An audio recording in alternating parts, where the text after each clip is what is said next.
Sir ప్రముఖ టాలీవుడ్ నటుడు 'fish Venkat' మంచి ఆర్టిస్ట్ అని అందరికీ తెలిసింది. అతను ఇవాళ కొన్ని అనారోగ్య కారణాల వల్ల చనిపోవడం జరిగింది. గత కొన్ని రోజుల నుంచి కూడా అతను హెల్త్ ఇష్యూస్‌తో ఫైట్ చేస్తున్నారు. సో, ఇవాళ అతను చనిపోయారు. సో, ఈ నేపథ్యంలో ఒకసారి అతని సినిమాల గురించి, అతని సినీ జర్నీ గురించి ఒకసారి, అలాగే బయోగ్రఫీ గురించి కూడా ఒకసారి చెప్తారా సార్? 'ఫిష్ వెంకట్' నిజానికి ఇలాంటి వాళ్ళ బయోగ్రఫీలు చాలా ఇంపార్టెంట్.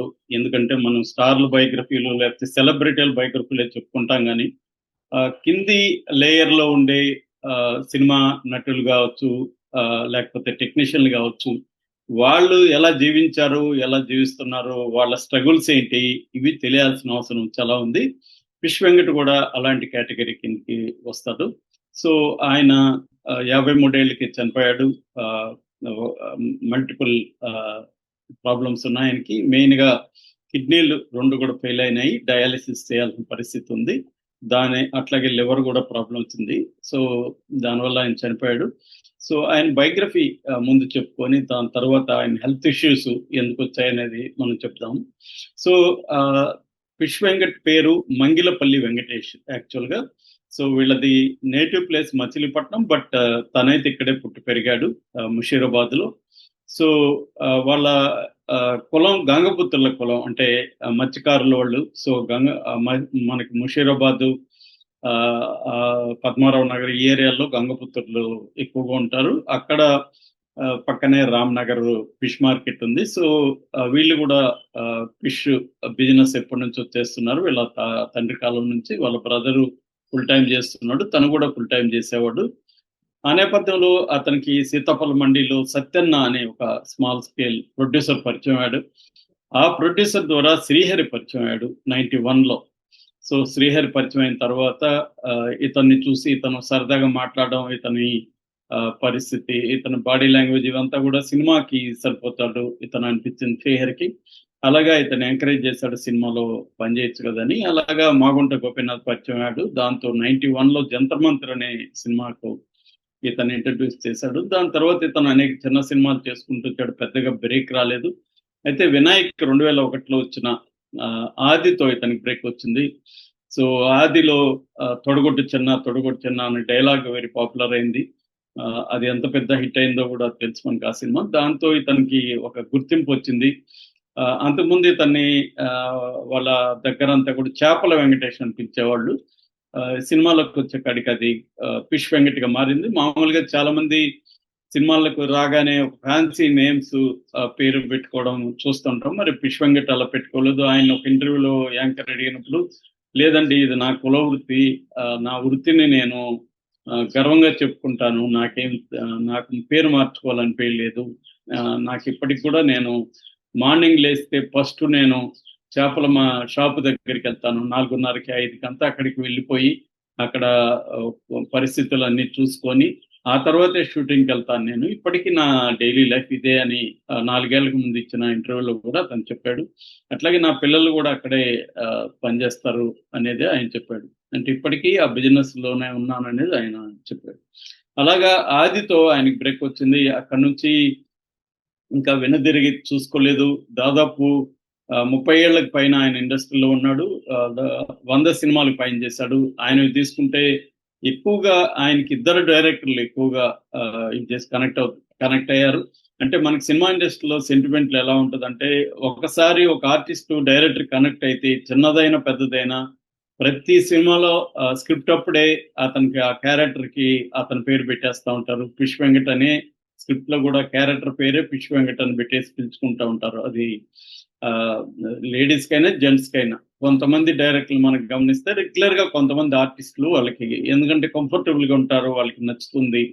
అలాగా ప్రతి డైరెక్టర్ కి లేకపోతే ప్రొడక్షన్ హౌస్ కి ఇలాగా ఉంటారు. అలాగా వినాయక్ ఆది నుంచి ఇతన్ని అనేక సినిమాల్లో వినాయక్ ప్రోత్సహించాడు. అందుకనే వినాయక్ ని గాడ్ ఫాదర్ గా కూడా 'ఫిష్ వెంకట్' భావించేవాడు.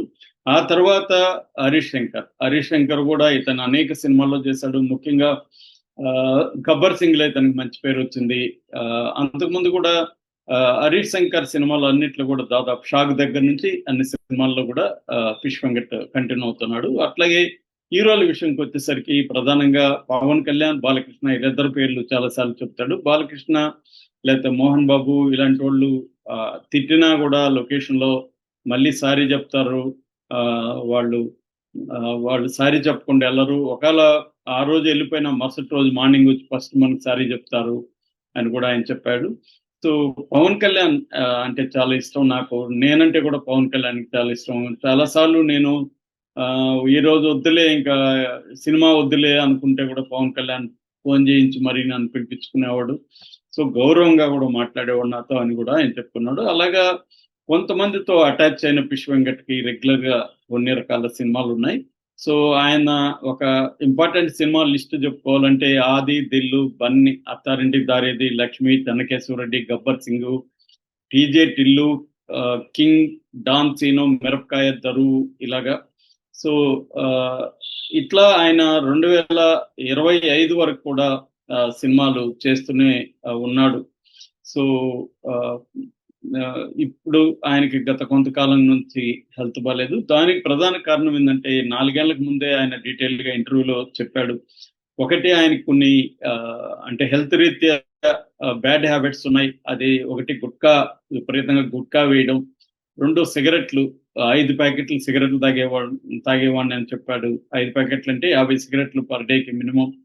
అట్లాగే ఆయన పాన్ వేయడం, మందు కొట్టడం, ఒక్కొక్కసారి రాత్రుల్లో మందు ఎక్కువైపోయి షూటింగ్లకి లేట్గా వచ్చి హీరోల దగ్గర, డైరెక్టర్ల దగ్గర, కో డైరెక్టర్ల దగ్గర తిట్లు తిన్న సందర్భాలు ఉన్నాయని కూడా ఆయన చెప్పాడు. సో అలాగా ఈ అలవాట్ల వల్ల ఏమైందంటే ముఖ్యంగా నోరు అనేది డిస్టర్బ్ అయిపోయింది, గొంతు పోయింది ఆయనకి. ఒక దశలో మాట వచ్చేది కాదు. చివరికి ఆ, పోసాని కృష్ణమురళి సలహాతో doctor Janaki Ramireddy ENT specialist ఆయన దగ్గరికి వెళ్తే ఆయన ఫిష్ వెంకట్ అభిమాని, నువ్వంటే నాకు చాలా ఇష్టం, నువ్వు ముందు అసలు ఇవన్నీ మానేయి అని ఆయన చాలా స్ట్రాంగ్ గా చెప్పాడు. మానేస్తే ఇంకొక 20 ఏళ్ళు మమ్మల్ని నవ్విస్తావు నువ్వు అని ఆయన గట్టిగా చెప్పడంతో మెల్లమెల్లగా మానుకున్నానని చెప్పాడు. అప్పటికే ఆయనకి షుగర్ కూడా ఎక్కువ ఉంది, డయాబెటీస్ దాదాపు 600 వరకు కూడా వెళ్ళిన సందర్భాలు ఉంది. దాంతో 2 కాళ్ళు ఆయనకి తీసేయాల్సిన పరిస్థితి కూడా ఏర్పడింది. ఒక దశలో నడవలేని పరిస్థితి ఏర్పడింది. ఆ తర్వాత కూడా ఒక కాలుకి నిరంతరం బ్యాండేజ్ వేసుకుని ఉన్న వీడియోలు కూడా మనం చూస్తాం. సో అలాగా ఈయన హెల్త్ ని నెగ్లెక్ట్ చేయనట్టుగా మనకి కనిపిస్తుంది ముందు నుంచి కూడా. సో దాని తర్వాత కొంత లేట్ గా హెల్త్ మీద ఫోకస్ చేసినట్టు కనబడుతుంది. సో అంటే ఈ స్ట్రగుల్ కనబడుతుంది ఆయన మాటల్లో కానీ. ఆయన తన పిల్లల్ని కూడా సినిమాల్లోకి వద్దనే డిస్కరేజ్ చేశాడు. అయినప్పటికీ యాదేశనపై సుబ్రహ్మణ్యం పార్సేల్ ఇలాంటి కొన్ని సినిమాల్లో, 2-3 సినిమాల్లో మాత్రం చేసి అతను కూడా ఫిష్ బిజినెస్ లోకి వెళ్ళిపోయాడు. సో ఇతనికి 2 భార్యలు, 3 కొడుకులు, 1 పాప అని చెప్తున్నారు. సో పిల్లలందరూ కూడా బిజినెస్ లోకి వెళ్ళిపోయారు. సో చివరికి ఈయన స్ట్రగుల్ విపరీతంగా అయ్యాడు. మేనేజర్ని కూడా హనుమంత్ అని ఒక మేనేజర్ని పెట్టుకొని 10% కమిషన్ ఇస్తున్నానని చెప్పాడు. కానీ ఆయనకి ప్రాపర్ సినిమాలు లేవు. చాలా సార్లు సినిమాల్లో డబ్బులు ఎగ్గొట్టడం, ఎందుకంటే చిన్న సినిమా వాళ్ళు ఫైనల్ పేమెంట్కి వచ్చేసరికి డబ్బులు ఇవ్వరు. సో అలాగా డబ్బులు ఎగ్గొట్టడం, కొంత తక్కువకైనా కూడా సినిమాలు వస్తున్నప్పుడు చేద్దామని తక్కువ రేట్లకు కూడా ఒప్పుకోవడం. ఇలాంటి వాళ్ళకి ఎక్కువగా ఎగ్గొట్టేది ఎవరికంటే చిన్న ఆర్టిస్టులకి ఎక్కువ ఎగ్గొట్టేస్తూ ఉంటారు సినిమా ప్రొడ్యూసర్లు కూడా. వాళ్ళని అంటే వాళ్ళు ఏమవుతుందంటే షూటింగ్ వరకు ఏదో నడిపిస్తారు, దాని తర్వాత డబ్బులు ఉండవు. చాలా సార్లు షూటింగ్లు కూడా అప్పులు చేసి ఏ రోజు కాదు షూటింగ్లు చేసే ప్రొడ్యూసర్లు కూడా ఉన్నారు. సో దీనికి బలయ్యేది ఎవరంటే చిన్న ఆర్టిస్టులు, చిన్న టెక్నీషియన్లు, వీళ్ళకి రావు. ఈయనే చాలా సార్లు చెప్తున్నారు, ఎవరు వచ్చి నన్ను సినిమా ఫీల్డ్కి రికమెండ్ చేయమన్నా నేను వద్దు, నువ్వు వేరే పని చూసుకో అని చెప్తాను.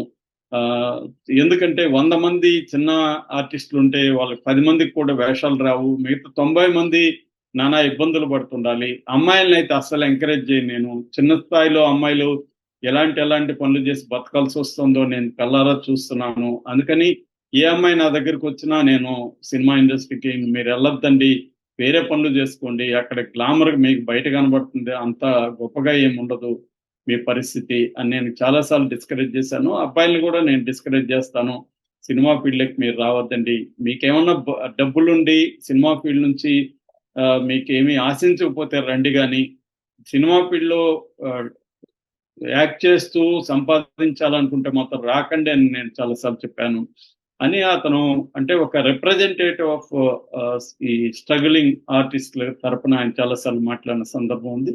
సో ఆయన అనారోగ్యం కూడా ఈ స్ట్రగుల్లో నుంచి ఆయన ఇండివిజువల్ డిసిప్లిన్ లేకపోవడం హెల్త్ రీత్యా ప్రధాన కారణం. చివరిలో కూడా ఆయన అనేక ఇబ్బందులు పడ్డారు, డబ్బులు లేక.